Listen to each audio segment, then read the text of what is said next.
What's up, YouTube? Capital G here. Got some no-tier Yu-Gi-Oh action in this store for you guys to check out. This is going to have a very explosive ending, although I'm going to tell you guys at the beginning, if it wasn't just straight up evident, this is obviously not a competitive duel. These decks are not even good enough to be considered low tier for life, because there's actually some decent low tier for life decks, but these are not. Like Lunar Lights is low tier for life. These are definitely not on that level. We have 47 card Ojamas at the top. Definitely, you know, Ojama's looking to make some waves. They just got a brand new support card coming out in Circuit Break, and then we have a 58 card version of Lightsworn / Twilightsworn / Light Rays. So basically everything that is Lightsworn oriented or light is basically in this deck. I don't even know how well it really works. I also don't understand why he didn't just go ahead and make it 60 cards just to have a whole even feel, but whatever. He opened up with Brilliant Fusion, so I guess his luck is looking pretty good. Let's go ahead and roll this. He did open up with 2 Brilliant Fusions, so that is kind of bricky.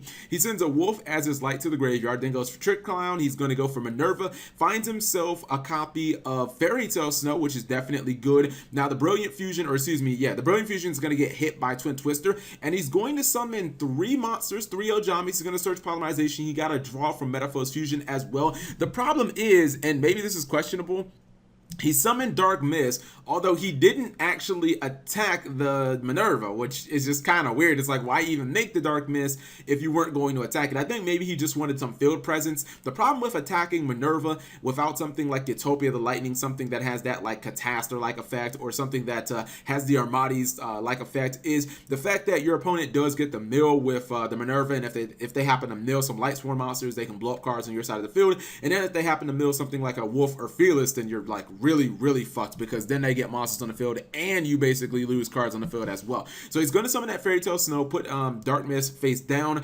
Fortunately, unfortunately, he loses his Dark Mist and pretty much all those Ojamas, but he is going to rebound with that Ojama magic, which he's pretty much going to pitch to get a second copy of Summoner Monk. That gets him 3 copies of Ojamas. He's actually going to use those to summon Ojama King. Now this is what I didn't understand at all, right? So he attacks over he goes for Utopia Prime, right?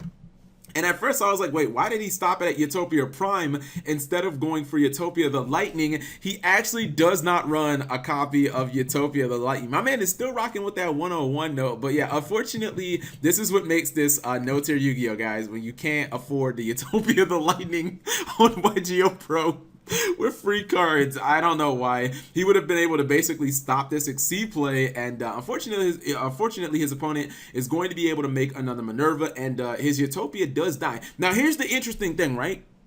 At first, I thought he was just going to kind of chill, because he has the Ojama King, which, if you guys don't know, locks up 3 of your opponent's main monster zones. I'm pretty sure it's one of the cards that Konami has errated to no longer, or to basically so that you can't try and say that it takes away the extra monster zone. But he is currently locked, and neither one of these monsters can get rid of the Ojama King. So I thought he was going to stall, because if you look at this guy's hand, he has double Judgment Dragon. Like, you don't want him to have monster zones open. Otherwise, he's clearly going to JD your ass, and then you might end up losing. He used Pot of Benevolence, which was kind of nice of him, I guess, but unfortunately he plays Ojama Country, which gives the guy the 2 cards he needs to target. I don't know why he did that, and now he's going to basically get triple Judgment Dragon, well, Punishment Dragon, and then 2 Judgment Dragons, and obviously that is curtains for our Ojama player. But at least he was nice with Punishment Dragon. He put all of his cards in his deck, so technically I guess you could say he got OTK'd with having every single card in his deck. Like, his deck was fully complete, so at least that's kind of nice for him, even though, I don't know, I felt like he should have tried to stall the game for like 10 turns or something like that, but